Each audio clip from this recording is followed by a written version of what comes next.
தமிழகத்திலிருந்து நீட் மற்றும் ஜேஇ தயாராகும் மாணவர்களுக்கு வணக்கம். நம்ம என்சிஆர்டி புக்கை லைன் பை லைன் தமிழ்ல பார்த்துட்டு இருக்கோம். இன்னைக்கு நம்ம பார்க்க வேண்டியது பார்ட் 9 இல்லையா? சரி, அதே மாதிரி ஏற்கனவே நம்ம என்னெல்லாம் பார்த்துருக்கோம் அப்படின்றத நீங்க ஒரு தடவை ரீகால் பண்ணிக்கிட்டா அது உங்களுக்கு ரொம்ப ஹெல்ப்ஃபுல்லா இருக்கும். Fine. So resonance effect, inductive effect, இந்த ரெண்டு எஃபெக்ட் முடிச்சிருக்கோம். அடுத்தது 8.7.8 என்ன பார்க்கணும்? எலக்ட்ரோமெரிக் எஃபெக்ட் பார்க்கணும். E effect. Okay, so electromeric எஃபெக்ட்னா என்ன? இந்த வேர்ட்லயே எலக்ட்ரோ அப்படின்ற வேர்டு எலக்ட்ரானை ரெப்ரசென்ட் பண்ணி கூட இருக்குது. Fine. It is a temporary effect. Electromeric effect permanent கிடையாது, டெம்பரவரி எஃபெக்ட் அப்படின்னு சொல்றாங்க. அப்ப இண்டக்டிவ் எஃபெக்ட், ரெசனன்ஸ் எஃபெக்ட்லாம் என்ன சார்னா it's a permanent effect. Fine. The organic compound having a multiple bond, a double or triple bond. So double bond இருக்கலாம் இல்லைன்னா triple bond இருக்கலாம். எக்ஸாம்பிள் alkene, alkyne இந்த மாதிரி இருக்குன்னு வச்சுக்கோங்களேன். இந்த மாதிரி ஆர்கானிக் காம்பவுண்ட்ஸ் இருக்குது. Show this effect in the presence of an attacking reagents only. So அதாவது ஒரு சப்ஸ்ட்ரேட் இருக்குன்னா சப்ஸ்ட்ரேட்ல எலக்ட்ரோமெரிக் எஃபெக்ட் இருக்குமானா இருக்காது.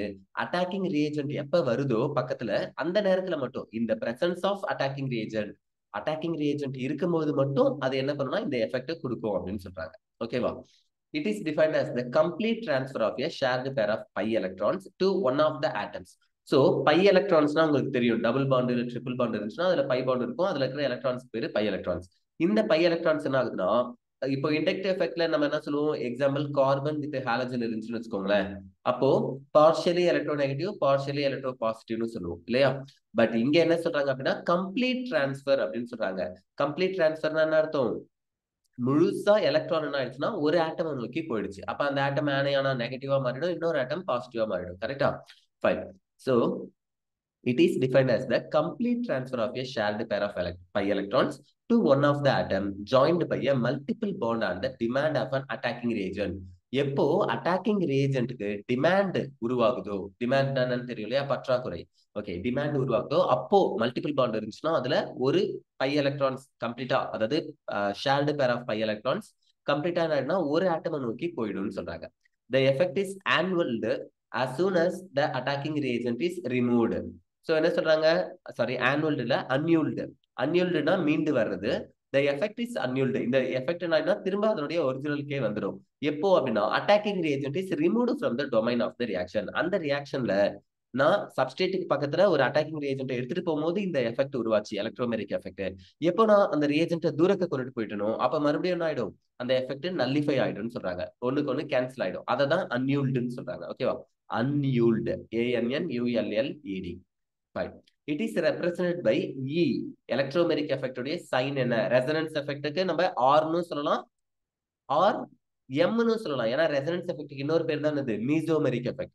அப்ப ரெசனன்ஸ் எஃபெக்ட்னு சொன்னாலும் மீசோமெரிக் எஃபெக்ட்னாலும் ஒண்ணு. அதே மாதிரி இங்க என்ன சொல்றாங்கன்னா எலக்ட்ரோமெரிக் எஃபெக்ட்டுக்கான சைன் E அப்படின்னு சொல்றாங்க, notation. And the shifting of the electron is shown by a curved arrow. Electron ஒரு ஆட்டம், அதாவது அந்த பை பாண்ட்ல இருந்து ஷிஃப்ட் ஆகுது இல்லையா, அதை எப்படி ரெப்ரசென்ட் பண்றாங்களாம், curved arrowல ரெப்ரசென்ட் பண்றாங்க. There are two distinct types of electromeric effect. So electromeric effect என்ன இருக்குன்னா எல்லா எஃபெக்ட்லுமே பிளஸ் ஐ மைனஸ் ஐ, பிளஸ் ஆர் மைனஸ் ஆர் இல்லையா? அதே மாதிரிதான் இங்க எலக்ட்ரோமெரிக் எஃபெக்ட் என்ன கொடுத்துருக்காங்க, பாசிட்டிவ் எலக்ட்ரோமெரிக் எஃபெக்ட். அப்ப இன்னொன்னு என்னவா இருக்கும், negative electromeric effect. So plus E minus C அப்படின்னு ரெண்டு எஃபெக்டா கொடுத்துருக்காங்க. அதுல ஃபர்ஸ்ட் ஒன் பாசிட்டிவ் எலக்ட்ரோமெரிக் எஃபெக்ட்னா என்னன்னு பார்க்க போறோம். பாருங்க, positive electromeric effect. In this effect, the pi electrons of the multiple bonds are transferred to that atom. So pi electrons என்ன ஆகுதுன்னா மல்டிபிள் பாண்ட்ல இருந்து ஒரு ஆட்டம் நோக்கி நகருது. To which the reagents get attached. அதாவது ரியேஜென்ட் எங்க வந்து அட்டாச் ஆக போதோ, எந்த ஆட்டம் கூட, நான் இப்ப எக்ஸாம்பிள் இங்க பாருங்க, H+, புரோட்டான் தான் ரியேஜென்ட் இல்லையா? அட்டாக்கிங் ரியேஜென்ட்னது புரோட்டான். இந்த புரோட்டான் எங்க போய் சேரப்போகுது, 1 2 இந்த ரெண்டு கார்பன்ல எந்த கார்பன் சேரப்போகுது, செகண்ட் கார்பன்ல தான் புரோட்டான் சேரப்போகுதுன்னு வச்சுக்கோங்களேன். அப்போ அந்த எலக்ட்ரான்ஸும் எங்க தான் வருதுன்னா செகண்ட் ஆட்டம் தான் வருது. இந்த மாதிரி ரியேஜென்ட்ஸ் வந்து அட்டாக் பண்ணக்கூடிய ஆட்டம்க்கு எலக்ட்ரான் ஷிஃப்ட் ஆச்சுன்னா இதை நம்ம பாசிட்டிவ் எலக்ட்ரோமெரிக் எஃபெக்ட்னு சொல்றோம். ஓகேவா? ஏன்னா இந்த எலக்ட்ரான்ஸ் பை எலக்ட்ரான்ஸ் கார்பனுக்கு வந்துச்சுன்னா சி மைனஸ் ஆகும், அதுல H+ வந்து அட்டாக் ஆகிடும், CH பாண்ட் ஃபார்ம் ஆயிடும். பட் இன்னொரு கார்பன் என்ன ஆயிடும், எலக்ட்ரான் லாஸ் பண்ணதுனால பாசிட்டிவ் சார்ஜா மாறிடும். ஓகேவா?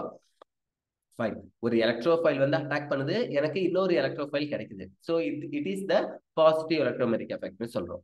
செகண்ட் ஒன் பாருங்க, negative electromeric effect, -E. In this effect, the pi electrons of the multiple bonds are transferred to that atom to which the attacking reagent does not get attached. அதாவது நான் attack பண்ணக்கூடிய ஒரு reagent இருக்குல்ல, அதாவது attacking reagent அல்கீன்லயோ அல்கைன்லயோ போய் attack பண்ணக்கூடிய reagent. Example இங்க proton போய் அட்டாக் பண்ணுச்சு, இங்க சைனைடு Cn மைனஸ் போய் அட்டாக் பண்ண போகுது. இந்த சைனைடு எந்த கார்பனை அட்டாக் பண்ண போகுதோ, எந்த கார்பனை அட்டாக் பண்ண போகுதோ அதுக்கு ஆப்போசிட் கார்பன்ல எலக்ட்ரான் ஷிஃப்ட் ஆகும்னு சொல்றாங்க. இங்க சொன்னதும் வேற வேறப்பா, உங்களுக்கு புரியணும்னு நினைக்கிறேன். இல்லைனாலும் இன்னொரு தடவை நல்லா கவனிங்க. பாருங்க, கார்பன் கார்பன் டபுள் பாண்ட் இருக்கு. இந்த கார்பன் கார்பன் டபுள் பாண்ட்ல இந்த ரியேஜென்ட் அட்டாக்கிங் ரியேஜென்ட் எந்த கார்பனை போய் அட்டாக் பண்ண போதோ அந்த கார்பனுக்கு எலக்ட்ரான் ஷிஃப்ட் ஆகல, அதுக்கு ஆப்போசிட் கார்பனுக்கு தான் ஷிஃப்ட் ஆகுது. பாருங்க 1 to செகண்ட் கார்பனுக்கு எலக்ட்ரான் ஷிஃப்ட் ஆகுது. ஆனா அட்டாக்கிங் ரியேஜென்ட் என்ன பண்ணுது, சைனைடு ஃபர்ஸ்ட் கார்பன்ல போய் சேருது. CCN கொடுத்துருக்காங்க கரெக்டா, ஃபர்ஸ்ட் கார்பன்ல சைனைடு இருக்கு. அப்போ அட்டாக்கிங் ரியேஜென்ட் அட்டாக் ஆகக்கூடிய கார்பன்ல எலக்ட்ரான் ஷிஃப்ட் ஆகக்கூடாது, அதுக்கு ஆப்போசிட்டா ஷிஃப்ட் ஆகணும். அப்படி ஷிஃப்ட் ஆச்சுன்னா இதுக்கு பேர் என்னது, நெகட்டிவ் எலக்ட்ரோமெரிக் எஃபெக்ட். எந்த அட்டாக்கிங் ரியேஜென்ட் போய் ஒரு கார்பன்ல அட்டாக் பண்ண போதோ அந்த கார்பனுக்கே எலக்ட்ரானும் ஷிஃப்ட் ஆகி வந்துச்சுன்னா அது நம்ம என்ன சொல்றோம், பாசிட்டிவ் எலக்ட்ரோமெரிக் எஃபெக்ட் சொல்றோம். சோ தெளிவா இருக்கீங்களா, positive electromeric negative electromeric effect. Okay, so அதுக்கான எக்ஸாம்பிள் தான் இங்க கொடுத்திருக்காங்க. ரியாக்ஷனை பார்க்கும்போதே உங்களுக்கு புரியும். When inductive and electromeric effects operate in opposite direction, the electromeric effect predominates. என்ன சொல்றாங்க, ஒரே இடத்துல இண்டக்டிவ் எஃபெக்டும் ஆக்ட் ஆகுது, பிளஸ் ஐ மைனஸ் ஐ அப்படின்னு இண்டக்டிவ் எஃபெக்டும் ஆக்ட் ஆகுது. அதே காம்பவுண்ட்ல எலக்ட்ரோமெரிக் எஃபெக்டும் இருக்கு. அப்படின்னா இந்த இடத்துல யாருக்கு சார் ப்ரிஃபரன்ஸ் கொடுக்கணும், யாருக்கு முன்னுரிமை தரணும் அப்படின்னா அவங்க என்ன சொல்றாங்க, the electromeric effect predominates. Electromeric effect தான் நம்ம ஃபர்ஸ்ட் ப்ரியாரிட்டி தரணும். எந்த ரெண்டு காம்பவுண்ட்ல எந்த காம்பவுண்டுக்கு எலக்ட்ரோமெரிக் எஃபெக்ட் இருக்கோ அதை வச்சுதான் நான் அது ஸ்டெபிலிட்டி அதிகமா இல்லையா, ரியாக்டிவிட்டி எப்படி இருக்கும், இது எல்லாத்தையும் நான் முடிவு பண்ணுவேன். இண்டக்டிவ் எஃபெக்ட் வச்சு முடிவு பண்ண மாட்டேன்னு சொல்றாங்க. இஃப் ஏ காம்பவுண்ட், நல்லா புரிஞ்சுக்கோங்க, ஒரு காம்பவுண்ட்ல இண்டக்டிவ் எஃபெக்ட் மட்டும் தான் இருக்குன்னு வச்சுக்கோங்களேன், பிளஸ் ஐயோ மைனஸ் ஐயோ, ஒரு குளோரின் ஃப்ளோரின் இந்த மாதிரி எலக்ட்ரான் வித்ட்ராயிங் குரூப்போ அல்லது எலக்ட்ரான் ரிலீசிங் குரூப்போ ஏதாவது அட்டாச் ஆயிருக்குன்னா அதை பொறுத்து ஐ எஃபெக்ட் மட்டும் தான் இருக்குன்னா அப்போ எனக்கு பிரச்சனை இல்லை. பட் ஒரு ஆர்கானிக் காம்பவுண்ட்ல ஐ எஃபெக்டும் இருக்கு, அதே காம்பவுண்ட்ல எலக்ட்ரோமெரிக் எஃபெக்டும் வர்றதுக்கு பாசிபிலிட்டி இருக்கு. எலக்ட்ரான் வித்ட்ராயிங் குரூப்போ எலக்ட்ரான் ரிலீசிங் குரூப்போ இருந்துச்சுன்னா அது இண்டக்டிவ் எஃபெக்ட் இல்லையா, C பிளஸோ C மைனஸோ ஃபார்ம் ஆகும் பார்ஷியலி. ஓகே, எலக்ட்ரோமெரிக் எஃபெக்ட் எப்ப ஃபார்ம் ஆகும், டபுள் பாண்டோ ட்ரிபிள் பாண்டோ இருந்தா மட்டும்தான் ஃபார்ம் ஆகும். அப்ப ஒரு ஆர்கானிக் காம்பவுண்ட் நான் எடுத்துக்கிறேன், அதுல எலக்ட்ரான் வித்ட்ராயிங் குரூப் அல்லது எலக்ட்ரான் ரிலீசிங் குரூப் இருக்கு, ஓகேவா. At the same time double பாண்டோ ட்ரிபிள் பாண்டோ இருக்கு. அப்படி இருந்துச்சுன்னா என்ன ஆகும், ரெண்டுமே ஆக்ட் ஆகுமா, இண்டக்டிவ் எஃபெக்டும் இருக்கும் எலக்ட்ரோமெரிக் எஃபெக்டும் இருக்கும். சோ இந்த ரெண்டும் ஆக்ட் ஆகும் போது நம்ம யாருக்கு ப்ரிஃபரன்ஸ் தரணும், யாருக்கு முன்னுரிமை தரணும் அப்படின்னா எலக்ட்ரோமெரிக் எஃபெக்ட் தான் முன்னுரிமை தரணும் அப்படின்னு சொல்றாங்க. ஓகேவா, ஃபைன். அடுத்தது hyper conjugation effect. So hyper conjugation effect நம்ம என்னன்னு சொல்லிக்கலாம், பேக்கர் நார்தன் எஃபெக்ட் அப்படின்னு சொல்லிக்கலாம்.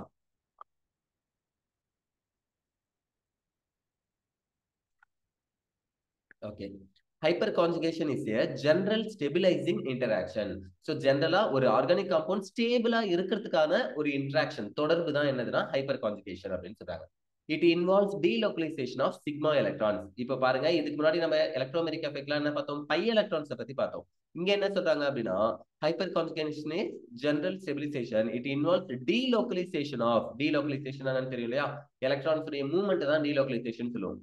அப்ப பை எலக்ட்ரான்ஸ் தானே பென்சின் எல்லாம் ஈஸியா மூவ் ஆகும். இப்ப பாருங்களேன், ஒரு பென்சின் வரைகிறேன், அந்த பென்சின்ல இங்க இருக்கக்கூடிய பை எலக்ட்ரான்ஸ் இங்க வருது, இங்க இருக்கிற பை எலக்ட்ரான்ஸ் இங்க போகுதுன்னு சொல்றோம்ல, இதுக்கு பேர் தான் டீலோக்கலைசேஷன். அதனாலதான் இந்த பென்சின்ல உள்ளார போடக்கூடிய ரிங்க டீலோக்கலைசேஷன் ரிங்னு சொல்லுவாங்க, இந்த ரிங்குக்கு பேர், சரியா.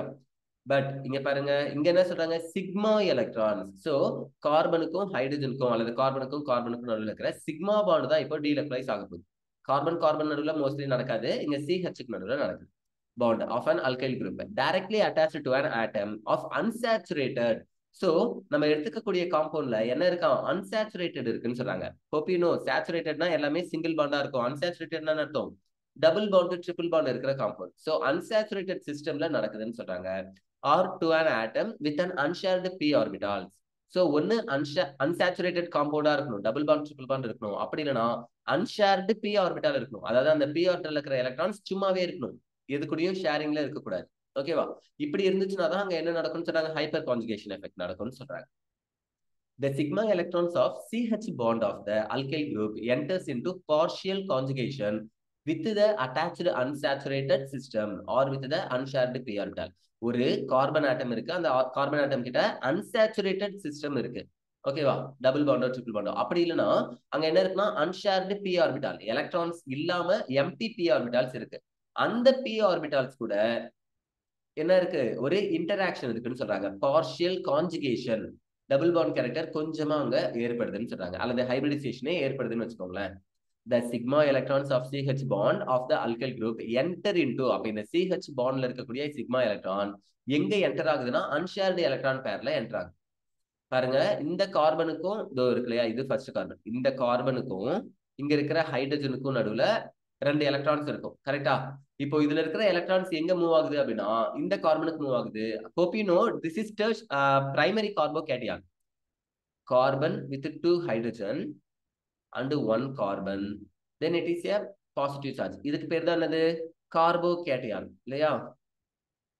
ஓகே, சோ கார்போகேட்டியான்ன்றது என்ன ஷேப்னு உங்களுக்கு ஞாபகம் இருக்கா? Trigonal planar or triangular planar அப்படின்னு சொல்லுவேன். என்னது, ட்ரையாங்குலர் பிளேனார். இதெல்லாம் நம்ம பார்த்தோம்ப்பா லாஸ்ட் வீடியோஸ்ல. ஓகே, சோ இந்த ட்ரையாங்குலர் பிளேனார் அப்படின்ற கார்போகேட்டியான், கார்போனியம் அயான்ல இந்த கார்பன் கிட்ட என்ன இருக்குன்னா ஒரு எம்டி ஆர்பிட்டால் இருக்கு. அது பி ஆர்பிட்டால் தான், ஆனா அந்த பி ஆர்பிட்டால் எலக்ட்ரான்ஸ் இல்ல. அந்த எம்டி ஆர்பிட்டால்ல பக்கத்துல இருக்கக்கூடிய கார்பன் கிட்ட இருக்கிற ஹைட்ரஜனுக்கும் கார்பனுக்கும் நடுவில் இருக்கிற சிக்மா பாண்ட் இருக்கு. இங்க 2 எலக்ட்ரான் இருக்கு. இந்த எலக்ட்ரான் என்னதுன்னா பை எலக்ட்ரான் கிடையாது, சிக்மா எலக்ட்ரான்ஸ். இந்த எலக்ட்ரான்ஸ் இந்த எம்டி ஆர்பிட்டாலுக்கு மூவ் ஆகுதுன்னு சொல்றாங்க. இதுதான் ஹைப்பர் கான்ஜுகேஷன்ல நடக்குது. ஓகேவா, fine. So hyperconjugation is a permanent effect. Hyperconjugation என்றது என்ன எஃபெக்ட் ஆகும், பெர்மனன்ட் எஃபெக்ட்னு சொல்றாங்க. ஏற்கனவே நம்ம இண்டக்டிவ் எஃபெக்ட், ரெசனன்ஸ் எஃபெக்ட் பார்த்திருப்போம், அதுவும் பெர்மனன்ட் தான். அப்ப இருக்கிறதுலே ஒரே ஒரு எஃபெக்ட் தான் டெம்பரரி எஃபெக்ட், இது வரைக்கும் நம்ம பார்த்ததுல என்னது, எலக்ட்ரோமேக்னெட்டிக் எஃபெக்ட், கரெக்டா? சரி, to understand hyperconjugation effect, let us take an example of CH3CH2+, ethyl cation எடுத்துக்கிறோம். CH3CH2+, in which the positively charged carbon atom has an empty p orbital. எந்த கார்பன் கிட்ட பாசிட்டிவ் சார்ஜ் இருக்கோ, கார்போகேட்டியானா இருக்கோ, அங்க கண்டிப்பா என்ன இருக்குமோ, எம்டி பி ஆர்பிட்டால், எலக்ட்ரான்ஸ் இல்லாம சும்மாவே ஒரு பி ஆர்பிட்டால் இருக்கும். ஏன்னா அதுல இருந்து எலக்ட்ரான் லாஸ் ஆனதுனால தான் அது கார்போகேட்டியானா மாறுச்சு. Okay, one of the CH bond of the methyl group, இந்த CH2 தான பிளஸ்ஸா இருக்கு கார்பன், அதுக்கு பக்கத்துல இருக்கிற மெத்தில் குரூப் இருக்குல்ல, கார்பன்ல 3 ஹைட்ரஜன் இருக்கும், அந்த மெத்தில் குரூப்ல one of the CH bond break ஆக போகுது. Can align in the plane of this empty p orbital. இந்த எம்டி பி ஆர்பிட்டால் எந்த பிளேன்ல இருக்கோ அதே பிளேன்ல இந்த மெத்தில் இருக்கிற அட்லீஸ்ட் ஒரு CH bond இருக்கும் அப்படின்னு சொல்றாங்க. And the electrons constituting the CH bond in plane with this p orbital can then be delocalized into the empty p orbital. என்ன சொல்றாங்க, இந்த எம்டி பி ஆர்பிட்டாலும் இதோ இருக்கு இல்லையா, இது எம்டி பி ஆர்பிட்டால். இந்த எம்டி பி ஆர்பிட்டாலும் இந்த கார்பன் கிட்ட டெட்ராஹெட்ரல் ஷேப், உங்களுக்கு தெரியும், ஒரு மைக் ஸ்டாண்ட் மாதிரி 3 ஹைட்ரஜன் 3 கார்னர்ல இருக்கும், பிளஸ் இந்த இடத்துல ஒரு பாண்ட் மேல ஒரு கார்பன் இருந்து TH டெட்ராஹெட்ரல் ஷேப்ல இருக்கும். ஓகே, இதுல ஏதாவது ஒரு ஹைட்ரஜன், இந்த 3த்துல எது வேணா எடுத்துக்கலாம், அந்த ஒரு ஹைட்ரஜன் மட்டும் எப்படி இருக்குன்னு சொல்றாங்க, இந்த கார்போகேட்டியான்ல C+ல இருக்கிற எம்டி பி ஆர்பிட்டால் எந்த பிளேன்ல இருக்கோ அதே பிளேன்ல இந்த கார்பனுடைய ஹைட்ரஜனும் இருக்கு. அப்படி இருக்கும்போது கார்பனுக்கும் ஹைட்ரஜனுக்கும் நடுவில் இருக்கிற சிக்மா எலக்ட்ரான்ஸ் இருக்கு இல்லையா, 2 எலக்ட்ரான் சிக்மா பாண்டை ஃபார்ம் பண்ணுது. அந்த எலக்ட்ரான்ஸ் எல்லாம் என்ன ஆகும்னா அதே பிளேன்ல இருக்கிற எம்டி ஆர்பிட்டாலுக்கு டீலோக்கலைஸ் ஆகும், நகர்ந்து போகும் அப்படின்னு சொல்றாங்க. இப்படி நகர்ந்து போறதுனால அந்த இடத்துல பாண்டு ஃபார்ம் ஆயிடும், இங்க பாண்டு பிரேக் ஆயிடும். கரெக்டா, ஃபைன். சோ மறுபடியும் அதே சொல்றேன், one of the CH bond of the methyl group can align in the plane of this empty p orbital. empty p orbital எந்த பிளேன்ல இருக்கோ அதே பிளேன்ல மெத்தில் குரூப்புடைய CH பாண்டும் அலைன் ஆகுது, அதே அலைன்மெண்ட்ல வருதுன்னு சொல்றாங்க. And the electrons constituting CH bond in plane, அந்த பிளேன்ல இருக்கிற CH bondல இருக்கிற electrons with this p orbital can then be delocalized into the empty p orbital. இங்க இருக்கக்கூடிய p orbital, ஓகேவா, இந்த sp3 ஆர்பிட்டால்ல இருக்கிற p ஆர்பிட்டால்ல இருக்கிற எலக்ட்ரான்ஸ் எங்க மூவ் ஆகுதுன்னா எம்டி பி ஆர்பிட்டாலுக்கு டீலோக்கலைஸ் ஆகுதுன்னு சொல்றாங்க. ஓகேவா, சோ அதை தான் ஃபிகர் 8.3a டிபிக்ட் பண்ணியிருக்காங்கன்னு சொல்றாங்க. புரிஞ்சுச்சா? ஓகே, சோ அடுத்தது பாருங்க, this type of overlap stabilizes the carbocation. இந்த மாதிரி ஓவர்லாப் ஆகிறதுனால என்ன சார் யூசஸ் இருக்கு அப்படின்னு கேட்டா, கார்போகேட்டியானுக்கு ஸ்டெபிலிட்டி அதிகமாகும்னு சொல்றாங்க. hope you know நம்ம கார்போகேட்டியான் ஸ்டெபிலிட்டி ஆனது எழுதலாமா, என்னது, tertiary carbocation is more stable than secondary, which is more stable than primary, which is more stable than methyl cation. இதுதான் கார்போகேட்டியானுடைய ஸ்டெபிலிட்டி ஆர்டர், கார்போகேட்டியானுடைய ஸ்டெபிலிட்டி ஆர்டர்.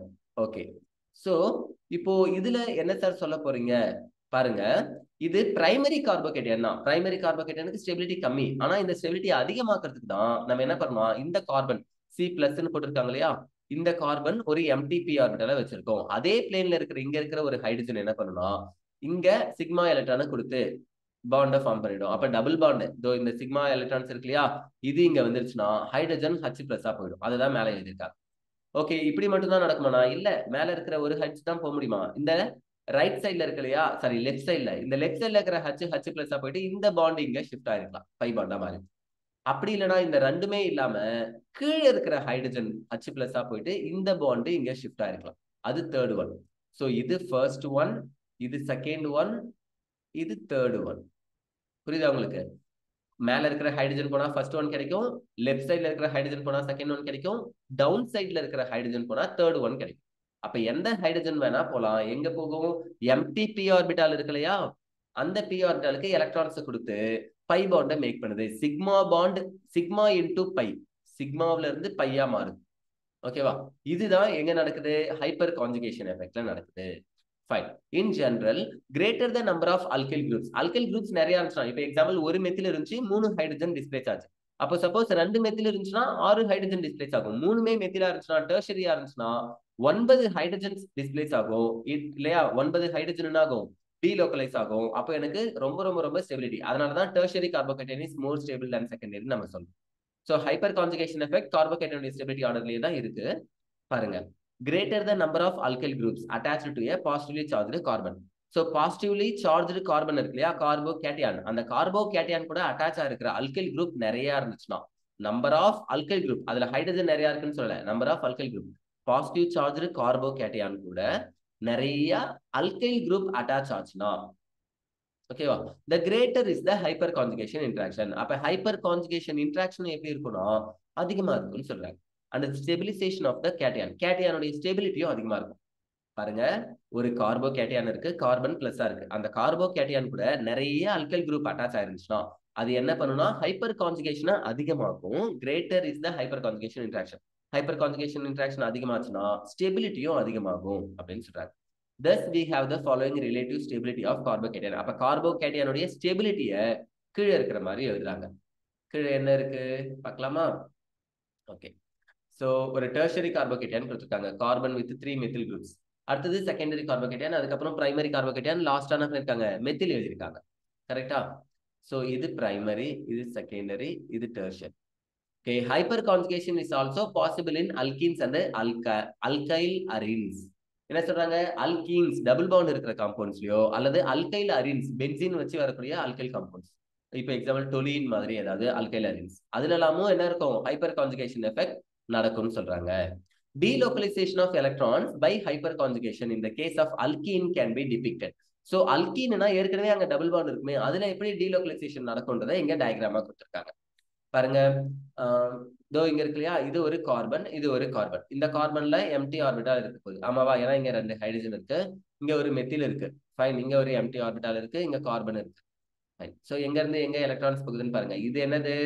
By bond. இதுதான் என்னது? பை பாண்டுடைய டிபிக்ஷன். இந்த இடத்துலதான் எம்டி ஆர்பிட்டால் இருக்கு, இந்த ஃபர்ஸ்ட் இருக்குதுல இருக்குன்னு வச்சுக்கோங்க. Fine. There are various ways of looking at the hyperconjugative effect. ஹைப்பர் கான்ஜுகேஷன்ல ஹைப்பர் கான்ஜுகேட்டிவ் எஃபெக்ட் நம்மளால வேற வேற விதமா பார்க்க முடியும் அப்படின்னு சொல்றாங்க. One of the way is to regard CH bond as possessing partial ionic character due to resonance. இந்த ரெசனன்ஸ் காரணமா CH பாண்டுக்கு என்ன இருக்குன்னா பார்ஷியல் அயானிக் கேரக்டர் இருக்குன்னு சொல்றாங்க. பார்ஷியல் அயானிக் கேரக்டர்னா கொஞ்சமா பிளஸ் மைனஸ் கேரக்டர் உருவாகுது, போலாரிட்டி ஆகுது, போலரைசேஷன் ஆகுது, அததான் அவங்க பார்ஷியல் அயானிக் கேரக்டர்னு சொல்றாங்க. ஓகேவா? சரி, சோ இப்போ இங்க பாத்தீங்கன்னா தெரியும் ஹைப்பர் கான்ஜுகேஷன்ல என்னென்ன கொடுத்துருக்காங்கன்னு பாருங்க. ஒரு கார்பன், அது கூட புரோபீன் காம்பவுண்ட், கரெக்டா? 1 2 3 3 கார்பன் இருந்துச்சுன்னா புரோபீன். அப்ப இங்க டபுள் பாண்ட் இருக்கு, இதுதான் அல்கீன், கரெக்டா? புரோபீன்ல இது அல்கீன் காமன். ஓகே, சோ இந்த புரோபீன்ல டபுள் பாண்ட் இருக்கு. இப்போ என்ன டிபிக்ஷன் ஆகுதுன்னு பாருங்க. இங்க இருக்கக்கூடிய ஹைட்ரஜன் H+ போயிட்டு இந்த சிக்மா எலக்ட்ரான்ஸ் இங்க வருது. அப்படி வரும்போது இந்த தேர்ட் கார்பனுக்கும் செகண்ட் கார்பனுக்கும் நடுவுல, இது செகண்ட், இது தேர்ட், ரெண்டுத்துக்கும் நடுவுல டபுள் பாண்ட் ஃபார்ம் ஆயிடுச்சு. இந்த ஃபர்ஸ்ட் கார்பன்ல இருந்த டபுள் பாண்ட் பிரேக் ஆகி கார்பனுக்கு வருது. கார்பன் ஆயிடுச்சோம், மைனஸ் ஆயிடுச்சுன்னு சொல்றாங்க. கார்பேனயானா மாறி இருக்கு. இதுக்கு முன்னாடி நம்ம கார்போ கேட்டையான்ல பார்த்தோம் இல்லையா? இப்போ கார்பேனயான் CARBANI கார்பேனயான் ON. ஓகேவா? கார்பேனயான். சோ இப்போ இங்க இந்த கீழே இருக்கிற ஹைட்ரஜன் மட்டும்தான் H பிளஸ் போகணுமா? இல்ல, ரைட் சைட்ல இருக்கிற ஹைட்ரஜனால H பிளஸ் போக முடியும். ஆர் அப்வர்ட் மேல இருக்கிற ஹைட்ரஜனால H பிளஸ் போக முடியும். எங்க இருந்து போகுதுன்றது ரொம்ப முக்கியம். இந்த டபுள் பாண்ட் கார்பன் இருக்கு இல்லையா, அதுல இருக்கிற ஹைட்ரஜன் போகல. சார் இதுலயே 2 ஹைட்ரஜன் இருக்கு, இங்க ஒரு ஹைட்ரஜன் இருக்கு, இந்த ஹைட்ரஜன் எதுவுமே போகல. ஓகேவா? இந்த டபுள் பாண்ட் கார்பனுக்கு அட்ஜசன்ட் கார்பன் பக்கத்துல இருக்கிற கார்பன்ல இருந்து தான் ஹைட்ரஜன் போகுது.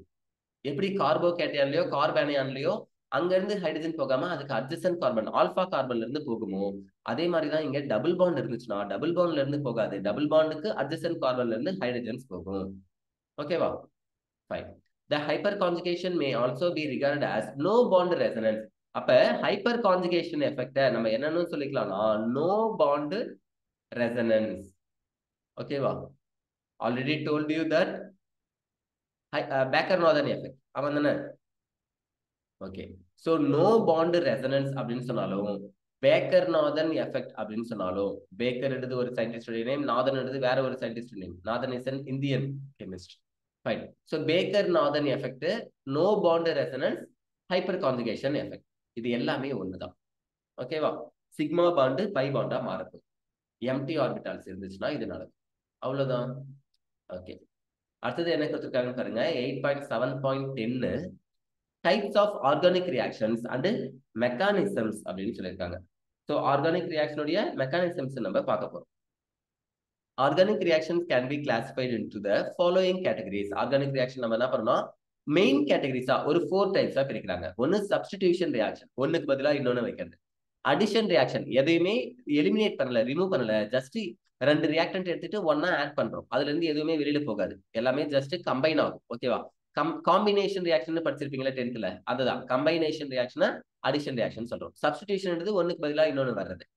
ஃபைன். அடுத்தது தேர்ட் ஒன் என்ன கொடுத்துருங்க, எலிமினேஷன் ரியாக்ஷன். இங்க அடிஷன் நடக்காதான்னு கேட்காதீங்க. எலிமினேஷன்ல 2 ரியாக்டன்ட் ஆட் ஆக போகுது, அப்படியானா இல்ல, ஒரே ஒரு ரியாக்டன்ட் தான் எடுத்துக்க போறேன், அதுல இருந்தே ஏதோ ஒரு மாலிகுல் எலிமினேட் ஆகுது. ஓகேவா? டீஹைட்ரோ ஹாலஜனேஷன் ரியாக்ஷன், டீஹைட்ரேஷன் ரியாக்ஷன், இது எல்லாமே எலிமினேஷன் ரியாக்ஷன்ல வரக்கூடியதுதான். நான் உங்களுக்கு 2 விஷயத்த தெளிவுபடுத்தணும்னு நினைப்பேன் எப்பயுமே. ஓகேவா? இதை கண்டென்ட் பார்க்கும்போது நம்ம பார்க்கலாம், 12th பார்ப்போம். சப்ஸ்டிடியூஷன் ரியாக்ஷன் எப்போ டாமினேட் பண்ணும், எலிமினேஷன் ரியாக்ஷன் எப்போ டாமினேட் பண்ணும், இது உங்களுக்கு நல்லாவே தெரியும். நான் சொல்றது புரியுதா? சில நேரத்துல சப்ஸ்டிடியூஷன் நடக்கும், அதே இடத்துல எலிமினேஷன் நடக்கிறதுக்கும் வாய்ப்பு இருக்கு. எப்போ எலிமினேஷன் நடக்கும், எப்போ சப்ஸ்டிடியூஷன் நடக்கும்னா when டெர்ஷரி பியூட்டைல் ஆல்கஹால் மாதிரி ரொம்ப ஸ்ட்ராங்கான பேசிஸ் இருந்துச்சுன்னா. இப்போ நான் எழுதுறேன் ETONA, சோடியம் ஈத்தாக்சைடு. ஓகேவா? CH3OK, potassium methoxide. ஏன் சார் சோடியம் மீத்தாக்சைடும் பொட்டாசியம் ஈத்தாக்சைடும் எழுதக்கூடாதுன்னு கேட்காதீங்க. we may write any form. So இதெல்லாமே என்னதுன்னா மெட்டல் அல்காக்சைட்ஸ். கரெக்டா? Potassium methoxide, sodium ethoxide. அப்ப மெட்டல் அல்காக்சைட்ஸ், இந்த மாதிரி மெட்டல் அல்காக்சைடு இருக்கும்போது சோடாமைடு NaNH2, பொட்டாஷமைடு KNH2, இந்த மாதிரி இருக்கும்போது these are the very very strong bases. நல்லா புரிஞ்சுக்கணும். NaOH, KOH, இதெல்லாம் நம்ம என்ன சொல்லுவோம், ஸ்ட்ராங் பேஸ்ன்னு சொல்லுவோமா? சோடியம் ஹைட்ராக்சைடு, பொட்டாசியம் ஹைட்ராக்சைட்லாம், இதெல்லாம் pH எவ்வளவுதான் இருக்கும், அதிகபட்சம் 14 வரைக்கும் தான் இருக்கும். ஆனா இது 16, 17 போகும். ஓகேவா? Very very very strong bases rather than sodium hydroxide, potassium hydroxide. இந்த மாதிரி strong bases, sodium methoxide, sodium methoxide, potassium ethoxide, potassium methoxide, sodamide, potassamide, இந்த மாதிரி இருந்துச்சுன்னா இந்த காம்பவுண்ட் இருக்கும்போது எலிமினேஷன் மட்டும்தான் நடக்கும், சப்ஸ்டிடியூஷன் நடக்காது. சாதாரண பேஸ் இருந்துச்சுன்னா, சோடியம் ஹைட்ராக்சைடு, பொட்டாசியம் ஹைட்ராக்சைடு மாதிரி ஆர்டினரி பேசிஸ் இருந்துச்சுன்னா அப்போ என்ன நடக்கும் அப்படின்னா நியூக்ளியோபிலிக் சப்ஸ்டிடியூஷன் நடக்கும். ஓகேவா? சப்ஸ்டிடியூஷன் நடக்கும், பேஸ் இன் பிரசன்ஸ்ல சப்ஸ்டிடியூஷன் நடக்கும். ஆனா ஸ்ட்ராங் பேஸ் இருந்துச்சுன்னா எலிமினேஷன் தான் நடக்கும். இது ரெண்டுத்தையும் தெளிவுபடுத்திக்கோங்க, நம்ம வேற ஒரு தெரியும் படிப்போம். ஓகேவா? ஃபோர்த் ஒன் என்ன, ரீஅரேஞ்ச்மெண்ட் ரியாக்ஷன் கொடுத்திருக்காங்க. You will be studying these reactions in unit 9 and later in class 12. So என்ன சொல்றாங்க, இப்போ நம்ம 8th சாப்டர் தான் பார்த்துட்டு இருக்கோம், some basic concepts of organic chemistry. 9th chapter hydrocarbon ஒன்று வருது, அதுல நீங்க இதை பத்தி கொஞ்சமா படிப்பீங்க. At the same time class 12லயும் நீங்க இதை படிப்பீங்கன்னு சொல்றாங்க. ஓகேவா? ஹாலோல்கன்ஸ், ஹாலோரின்ஸ்ல எல்லாம் பாத்தீங்கன்னா SN1 SN2னா என்ன, first order second order chemical கைனடிக்ஸ்னா என்ன, even E1 E2 E1 EI ECB reaction, இது எல்லாத்தையுமே நம்ம என்ன பண்ணுவோம், எலிமினேஷன் கான்ஜுகேட் பேஸ்ல நடக்கிறது. இந்த மாதிரி எல்லாத்தையுமே நம்ம டீடைலா பார்ப்போம். ஓகேவா, ஃபைன். நம்ம பார்ப்போம் இல்ல, புக்ல இருக்கு, நான் முடிஞ்ச அளவுக்கு ஆர்கானிக் கவர் பண்ணதுக்கு பார்க்குறேன். Okay, 8.8. So methods of purification of organic compounds. Correct தானே? 8.7.10 முடிஞ்சிச்சு. Okay, 8.8 methods of purification of organic compound. ஒரு ஆர்கானிக் காம்பவுண்ட் என்கிட்ட இருக்கு, அதை எப்படிலாம் பியூரிஃபை பண்றது அப்படின்னு சொல்றாங்க. So once an organic compound is extracted from a natural source, இயற்கையா ஏதோ ஒரு இடத்துல இருந்து நம்மளுக்கு ஆர்கானிக் காம்பவுண்டை பிரிச்சு எடுக்கிறோம் அப்படின்னா, ஆர் சிந்தசைஸ்டு இன் த லேபரட்டரி, லேப்ல இருந்து சிந்தசைஸ் பண்றோம்னா அது பியூர் ஃபார்ம்ல இருக்காது. கண்டிப்பா அதுல என்ன இருக்கும், இம்பியூரிட்டிஸ் இருக்கும். It is essential to purify it, கண்டிப்பா நம்ம என்ன பண்ணி ஆகணும், அதை தூய்மைப்படுத்தணும், பியூரிஃபை பண்ணணும்னு சொல்றாங்க. Various methods used for the purification of organic compounds are based on the nature of the compound and the impurity present in it. அதாவது நான் எடுத்துக்கக்கூடிய காம்பவுண்டுடைய நேச்சர் என்ன, அது போலாரா நான் போலாரா, ஓகேவா, அந்த அது ஈஸிலி சொல்யூபிளா நான் சொல்யூபிளா, வொலட்டைலா நான் வொலட்டைலா, இந்த மாதிரி அதனுடைய நேச்சர் பிசிக்கல் நேச்சர்ஸை பொறுத்தும். ரெண்டாவது அதுல இருக்கக்கூடிய இம்பியூரிட்டி இருக்கு இல்லையா, அந்த இம்பியூரிட்டியோடைய நேச்சர் என்ன, ஓகே, இந்த ரெண்டுத்தையும் பொறுத்து நான் எடுத்துக்கக்கூடிய காம்பவுண்டுடைய நேச்சர், இம்பியூரிட்டியோடைய நேச்சர், இம்பியூரிட்டி என்ன பிரசன்ட் ஆயிருக்கு, இம்பியூரிட்டியோடைய நேச்சர், இந்த ரெண்டுத்தையும் பொறுத்து நம்ம என்ன பண்ணுவோம், நிறைய மெத்தட்ல பியூரிஃபை பண்ணுவோம் அப்படின்னு சொல்றாங்க. The common techniques used for the purification are as follows. So காமனா எல்லாருமே மோஸ்ட்லி ஆர்கானிக் காம்பவுண்ட்ஸ்ல நிறைய காம்பவுண்ட்ஸ்க்கு இந்த மெத்தட் தான் யூஸ் பண்ணுவாங்கன்னா அது என்னென்ன மெத்தட்ஸ்னு கொடுக்குறாங்க. First one sublimation. சப்ளிமேஷன்னா நீங்க படிச்சிருப்பீங்க, ஆமாவா, கேம்ஃபர் எக்ஸாம்பிள். சாலிட் என்னவா கன்வெர்ட் ஆகுது, டைரக்டா கேஸா கன்வெர்ட் ஆகுது. அந்த மாதிரி கன்வெர்ட் ஆச்சுன்னா அதை நம்ம சப்ளிமேஷன் சொல்லுவோமா, ஃபைன்.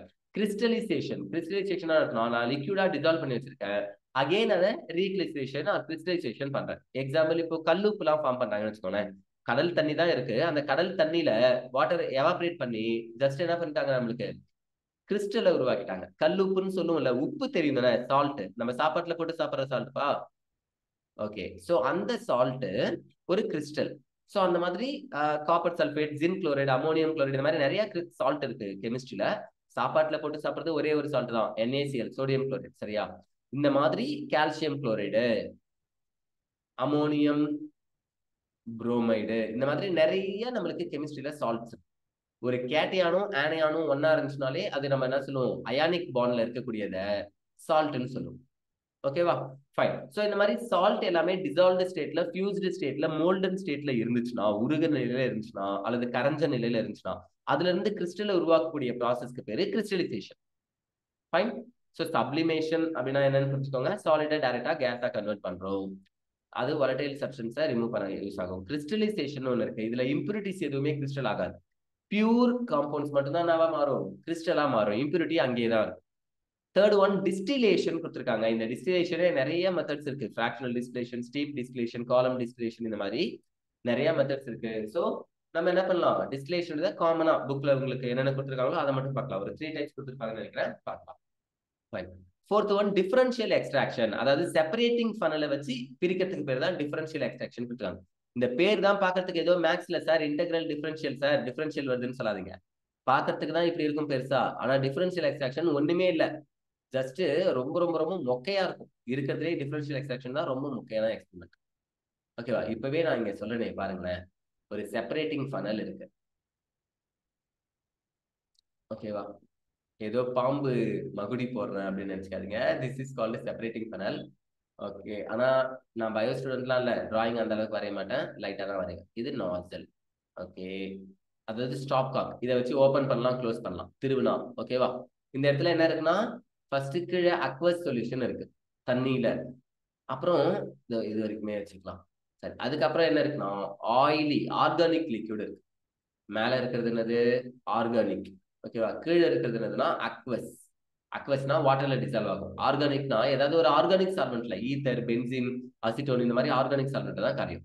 இது மேல இருக்கு எண்ணெய் மாதிரி இருக்கும் ஆர்கானிக் சால்வெண்ட், கீழே இருக்கிறது அக்வஸ். இப்போ நான் இந்த ஸ்டாப் காக்க ஓபன் பண்ணா ஆகும், ஃபர்ஸ்ட் தண்ணி தான் டென்சிட்டி அதிகமா இருக்கு, அதுதான் கீழே இருக்கு, அப்ப அதெல்லாம் கீழே வந்துருமா.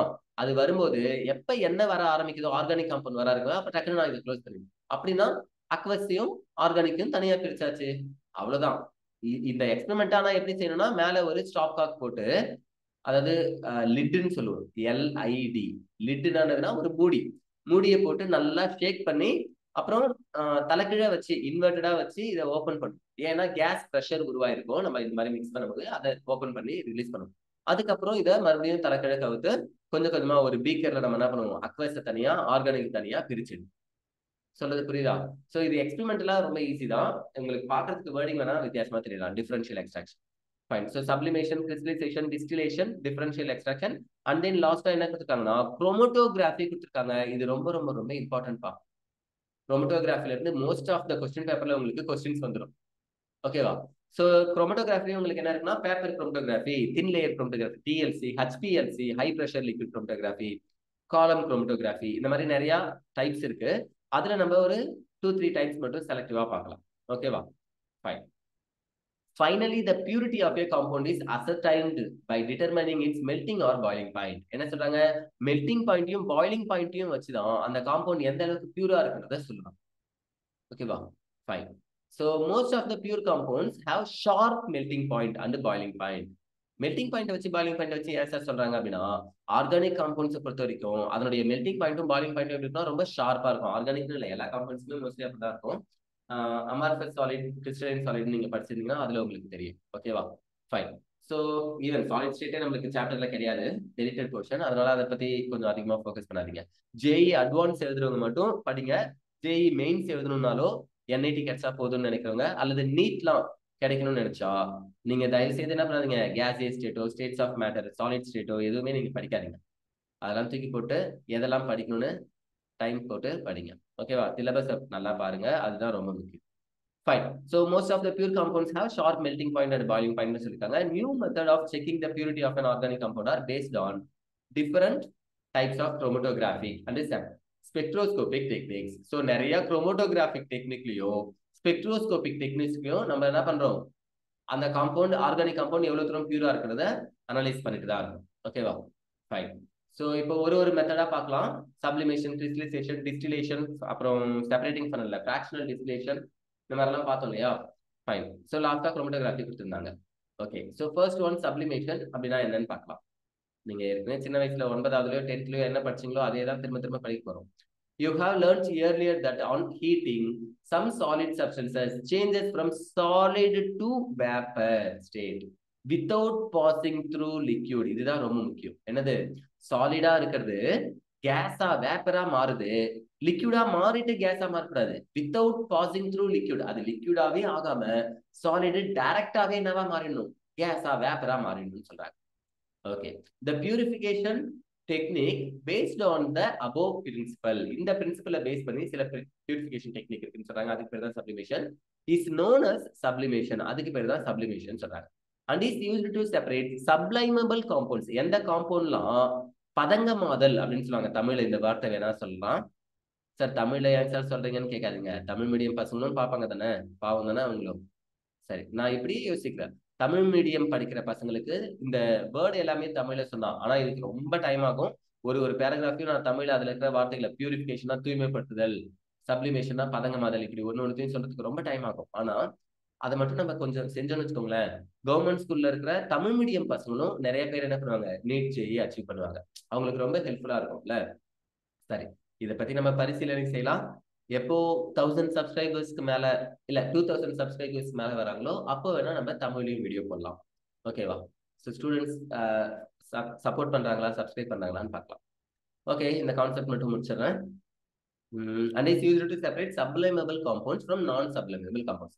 அதாவது எதெல்லாம் சப்ளைம் ஆகுமோ, எதெல்லாம் ஆவியாகுமோ, வேப்பர் ஆகுமோ, சாலிட்ல இருந்து டைரக்டா வேப்பர் ஆகுமோ, அந்த காம்பவுண்ட்ஸை வேப்பர் ஆகாத காம்பவுண்ட்ஸ் இருக்குல்ல அதுல இருந்து பிரிக்கிறதுக்கு இந்த சப்ளிமேஷன் ப்ராசஸ் எனக்கு யூஸ் ஆகுதுன்னு சொல்றாங்க. ஓகேவா? ஸோ சப்ளிமேஷன் தான் என்ன, இது எதுக்கு யூஸ் ஆகுதுன்னு உங்களுக்கு புரியுதுன்னு. ஓகே. ஸோ அடுத்தது கிறிஸ்டலைசேஷன் கொடுத்துருக்காங்க. 8.8.2 crystallization. This is one of the most commonly used techniques for the purification of solid organic compounds. ஆர்கானிக் கம்பவுண்ட்ஸ்ல எதெல்லாம் சாலிடா இருக்கோ அந்த ஆர்கானிக் கம்பவுண்ட்ஸ், ஏன்னா பென்சின் மாதிரி லிக்விடா இருக்கிற அசிட்டோன் மாதிரி எத்தனால் மாதிரி நிறைய ஆர்கானிக் கம்பவுண்ட்ஸ் லிக்விடாவும் இருக்கும். சில ஆர்கானிக் கம்பவுண்ட்ஸ் சாலிடா இருக்கும். அந்த சாலிட் ஆர்கானிக் கம்பவுண்ட்ஸை பியூரிஃபை பண்ணுறதுக்கு best technique, commonly used technique எதுன்னு கேட்டீங்கன்னா கிறிஸ்டலைசேஷன் தான் சொல்றாங்க. It is based on the difference in the solubility of the compound. So compound எல்லாமே ஒரே மாதிரி சொல்யூபிள் ஆகுமா, கரையுமான்னு பாத்தீங்கன்னா இல்ல. கரைத்தன்மை சொல்யூபிலிட்டினா கூட டிஃப்ரெண்டா இருக்கும். ஒரு காம்பவுண்டுக்கும் ஒன்னு சில காம்பவுண்ட்ஸ்க்கு சொல்யூபிலிட்டி அதிகமா இருக்கும், சில காம்பவுண்ட்ஸ்க்கு கம்மியா இருக்கும். ஓகேவா? கம்மியா இருக்கிற காம்பவுண்ட் சீக்கிரமா கரையாது, சொல்யூபிலிட்டி அதிகமா இருந்துச்சுன்னா அது சீக்கிரமா கரைஞ்சிடும். Okay. And the impurities in a suitable solvent. So ஒரு சூட்டபிள் சால்வெண்ட் இருக்கு, அந்த சால்வெண்ட்ல காம்பவுண்டுடைய சொல்யூபிலிட்டி அதிகமா இருக்கு, ஆனா இம்பியூரிட்டிஸ் இருக்கு இல்லையா, இது எதுவுமே கரையல. அப்படின்னா கரையாத இம்பியூரிட்டிஸை கரையக்கூடிய காம்பவுண்ட் கூட சேர்த்து வச்சிருக்காங்க. அதை தான் நம்ம செப்பரேட் பண்ணணும், பியூரிஃபை பண்ணணும்னா இந்த மெத்தட்ல ஈஸியா பண்ணலாம். The impure compound is dissolved in a solvent. இப்போ இதுல என்ன சொல்றாங்கன்னு பாருங்க, இங்க ஒரு கண்டிஷன் தான், இதுல ரெண்டு கண்டிஷனுமே நம்ம எடுத்துக்கலாம். அவங்க ஃபர்ஸ்ட் கண்டிஷன் டிஃபரெண்டா சொல்றாங்க. The impure compound is dissolved in a solvent. நான் எடுத்துக்கிற காம்பவுண்ட்ல இம்பியூரா இருக்கக்கூடியது, தேவையில்லாத மட்டுன்னு சொல்லுவோம் இல்லையா, டஸ்ட், மட்டு ஆர் டஸ்ட். ஸோ அந்த அன்வான்ட் இம்பியூரிட்டிஸ் தான் dissolved in solvent, சால்வெண்ட்ல கரையுதுன்னு சொல்றாங்க. in which it is sparingly soluble at room temperature. இது என்ன ஆகுதுன்னா சால்வெண்ட்ல நல்லாவே கரையுது, ஆனா ரூம் டெம்பரேச்சர்ல கொஞ்சமா தான் கரையும்னு சொல்றாங்க. But appreciably soluble at higher temperature, higher டெம்பரேச்சர்ல என்ன ஆகுது, ரொம்ப நல்லா கரையுதுன்னு சொல்றாங்க. Okay. The solution is concentrated to get a nearly saturated solution. So solution எந்த அளவுக்கு முடியுமோ அந்த அளவுக்கு சால்வெண்ட் கூட சொல்யூட் ஆட் பண்ணி ஒரு கட்டத்துல சேச்சுரேட்டட் லெவலை ரீச் பண்ணிடும். சேச்சுரேட்டட்னா தெரியும் இல்லையா, தெவிட்டிய கரைசல் அப்படின்னு சொல்லுவாங்க. ஸோ சேச்சுரேட்டட் லெவல் இவ்வளவுதான் அதால கரைக்க முடியும். அதுக்கு மேல நோ, இங்கிலீஷ்ல சொல்லும் போது இப்படி சொல்லுவோம், no more solute can be added into solvent. அதாவது சால்வெண்ட் என்கிட்ட இருக்கு, ஆனா மேற்கொண்டு இன்னும் கொஞ்சம் சொல்யூட்டை நான் ஆட் பண்ணா அதால கரைக்க முடியாது. அப்படி இருந்துச்சுன்னா அந்த சொல்யூஷனுக்கு பேர் தான் என்னதுன்னா சேச்சுரேட்டட் சொல்யூஷன். ஓகே, இந்த லெவலுக்கு வந்தாச்சு, கான்சென்ட்ரேஷன் சேச்சுரேட்டட் சொல்யூஷன் லெவலுக்கு வந்துருச்சு. ஆன் கூலிங் த சொல்யூஷன், இப்போ இந்த சொல்யூஷனை கூல் பண்ணா, நல்லா புரிஞ்சுக்கணும், ஹையர் டெம்பரேச்சர்ல தான் சொல்யூபிள்னு சொன்னாங்க.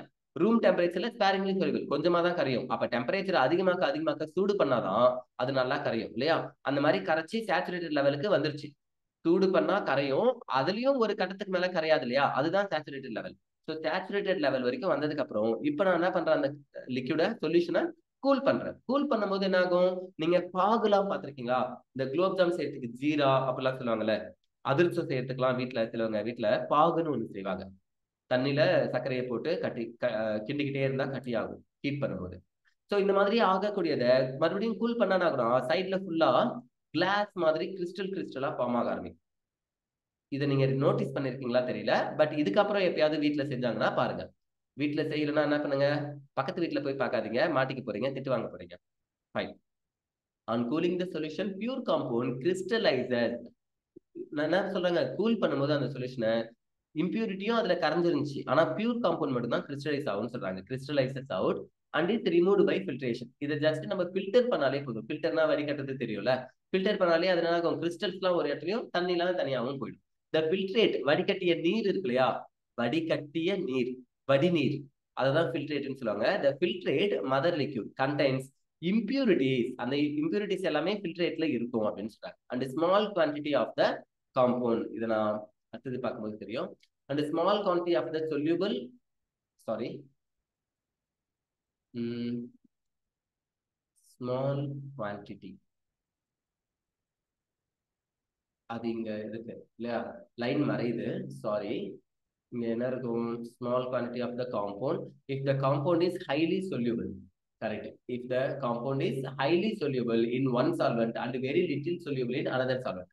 என்ன சொல்றாங்க, ஒரு சால்வெண்ட்ல அந்த காம்பவுண்ட் ரொம்ப நல்லா கரையுதான், இன்னொரு சால்வெண்ட்ல அது ஒழுங்கா கரையாதான். அந்த மாதிரி இருந்துச்சுன்னா crystallization can be satisfactorily carried out in a mixture of these solvents. இந்த மாதிரி ரெண்டு சால்வெண்ட்டையும் ஒன்னா சேர்த்து, ஒரு சால்வெண்ட்ல நல்லா கரையணும், இன்னொரு சால்வெண்ட்ல ஒழுங்கா கரையக்கூடாது. இந்த மாதிரி ரெண்டு சால்வெண்ட்டையும் ஒன்னா சேர்த்து ஒரு மிக்சரா எடுத்துக்கிட்டு அதுலதான் நம்ம கிறிஸ்டலைசேஷன் ப்ராசஸே கேரி அவுட் பண்றோம்னு சொல்றாங்க. Impurities which impact color to the solution are removed by absorbing over activated charcoal. In case impuritiesலாம் நான் எடுத்துட்ட சால்வெண்ட் மிக்சருக்கு அந்த சொல்யூஷன்ல எனக்கு கலரை உருவாக்கிச்சுன்னா, ஒரு கலரை கொடுத்துச்சுன்னா, அப்போ அதை எப்படி ரிமூவ் பண்றது அப்படின்னா ஆக்டிவேட்டட் சார்கோலை எடுத்துக்கலாம்னு சொல்றாங்க. சார்கோல்னா தெரியும் இல்லையா, நிலக்கரியில ஏதோ ஒரு கறி, மரக்கட்டைகள், எதெல்லாம் நீங்க எரிச்சிங்கன்னா உங்களுக்கு கறி கிடைக்குதோ, கறின்னா தெரியும்ல, சாப்பிட்ற கறியிலப்பா நான் சொல்றது, கருப்பா எரிஞ்சு போய் சாம்பல் மாதிரி, சாம்பலுக்கும் முந்தின ஸ்டேஜ்ல கிடைக்கிற கறி. ஸோ அந்த கறியை தான் நம்ம ஆக்டிவேட்டட் சார்கோல்னு சொல்லுவோம். இதை வச்சு நம்ம அப்சர்வ் பண்ணிக்கலாம்னு சொல்றாங்க இம்பியூரிட்டிஸ். ஓகேவா, அதாவது colour of the colour impact by the impurities, இம்பியூரிட்டிஸால உருவான கலர், அதை நம்ம இந்த சார்கோலை வச்சு அப்சர்வ் பண்ணிக்கலாம். Okay, repeated crystallisation becomes necessary. So ஒரு தடவை கிறிஸ்டலைசேஷன் பண்ணிட்டு அதோட நிறுத்திடக்கூடாது. அந்த ஃபில்ட்ரேட் இருக்கு இல்லையா, அதுல என்ன இருக்கலாம், கொஞ்சம் கிறிஸ்டல்ஸ் கலந்துருக்கலாம், அதுல கொஞ்சம் பியூர் காம்பவுண்ட்ஸும் போயிருக்கலாம். ஸோ அதை திரும்ப நம்ம ரீகிறிஸ்டலைசேஷன் பண்ணணும். ஸோ இந்த மாதிரி திரும்ப திரும்ப பண்ணும்போது தான் நம்மளுக்கு 100% பியூரிஃபையா கிடைக்கும். Repeated crystallization becomes necessary for the purification of the compound containing impurities of comparable solubilities. So impurities இந்த பியூர் காம்பவுண்ட் கூட சில நேரத்துல வந்துடலாம். ஓகேவா, கிறிஸ்டல்ஸ் ஃபார்ம் ஆகும்போது ஒரு கிறிஸ்டல் இப்படி இருக்கு, இன்னொரு கிறிஸ்டல் இப்படி இருக்குன்னு வச்சுக்கோங்க. இந்த நடுவுல இருக்குல்ல ஒரு கேப், இந்த கேப்ல என்ன ஃபார்ம் ஆயிடலாம், இம்பியூரிட்டி வந்து சேர்ந்துடலாம். அதெல்லாம் நம்ம மறுபடியும் சொல்யூபிள் பண்ணி கரைச்சி ஹை டெம்பரேச்சர்ல சால்வெண்ட் மிக்சர்ல கரைச்சி மறுபடியும் கூல் பண்ணா கிறிஸ்டல் ஆகும். அப்ப அந்த இம்பியூரிட்டி போகும். மறுபடியும் இதே மாதிரி சொல்யூபிள் பண்ணி மறுபடியும் கிறிஸ்டலைசேஷன் பண்ணா இன்னும் கொஞ்சம் இம்பியூரிட்டி போகும். இந்த மாதிரி தான் ரீகிறிஸ்டலைசேஷன் பண்ணணும் அப்படின்னு சொல்றாங்க. ஓகேவா, ஃபைன். ஸோ அடுத்தது டிஸ்டிலேஷன் பத்தி இருக்கு. பட் நம்ம என்ன பண்ணலாம், இதை நெக்ஸ்ட் கிளாஸ்ல பார்க்கலாம். ஓகேவா, ஸோ டிஸ்டிலேஷன், ஏன்னா டிஸ்டிலேஷன் ஒன்று ஆரம்பிச்சா அதுல ஃபிராக்ஷனல் டிஸ்டிலேஷன், ஸ்டீம் டிஸ்டிலேஷன், அதனுடைய டைப்ஸையும் பார்த்துடணும் ஒரே நேரத்துல. ஸோ இது நம்ம கண்டிப்பா நெக்ஸ்ட் கிளாஸ்ல பார்க்கலாம். பின்ன காய்ச்சி வடித்தல் அப்படின்னு சொல்லுவாங்க, காய்ச்சி வடிகட்டுறது. ஃபைன். ஸோ எல்லாரும் என்ன பண்ணுங்க, சேனலை மறக்காம சப்ஸ்கிரைப் பண்ணிட்டு பாருங்க, உங்க ஃப்ரெண்ட்ஸுக்கு ஷேர் பண்ணுங்க. ஓகேவா, நெக்ஸ்ட் வீடியோல பார்க்கலாம். Thank you all.